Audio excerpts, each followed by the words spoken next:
Hello, this is the first in our series of a trading and technical analysis course.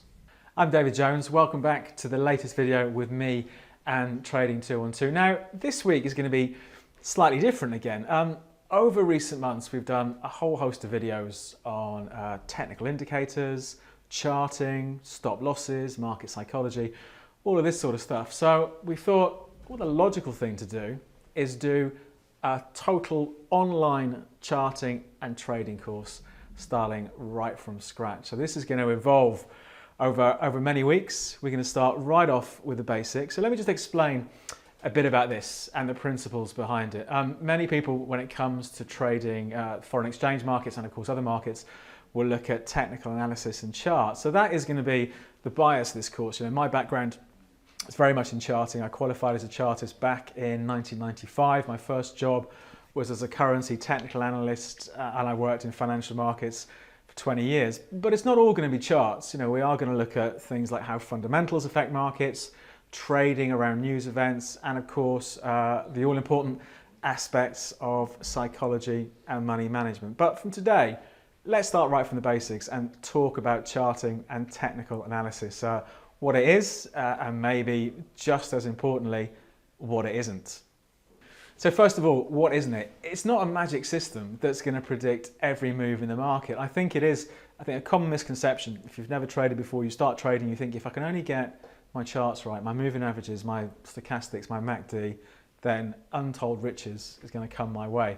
Clearly that's not the case. You know, that there's a lot more to trading than those foundations of charting, and we'll explore that, how it works in the real world over the next few weeks when we look at all these different aspects. But for today, let's just talk about what are the three basic principles behind technical analysis and charting.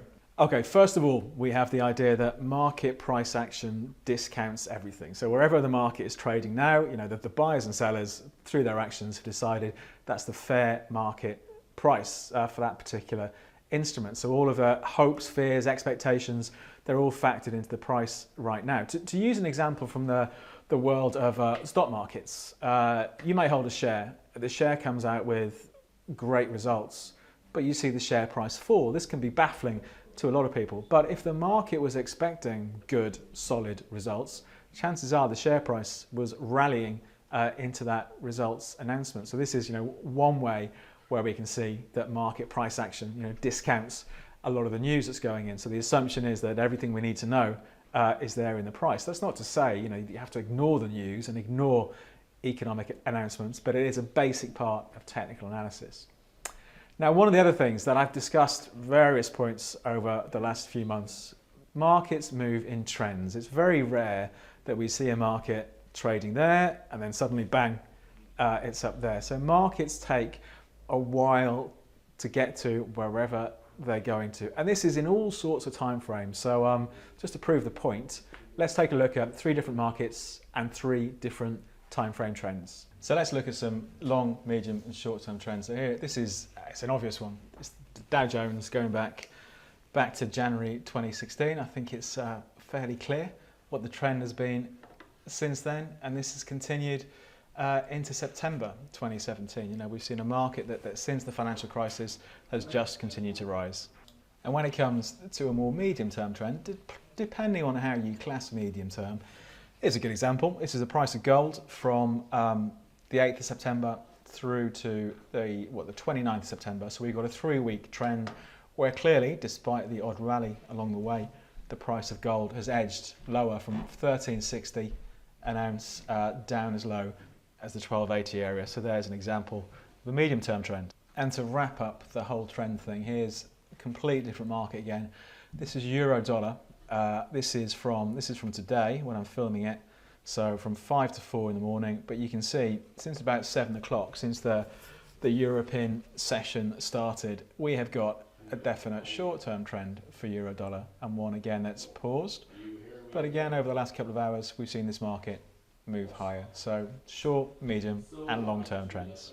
The third assumption is that history repeats itself. So levels that were important in the past can often be important in the future. It may not exactly repeat itself, but if we saw a market, gold or the euro dollar or the Dow Jones, fall to a level where suddenly sentiment changed, the buyers came back in, this is an important area for chartists. So again, I think the best way of illustrating this, let's look at some real life examples. So let's go back to the charts.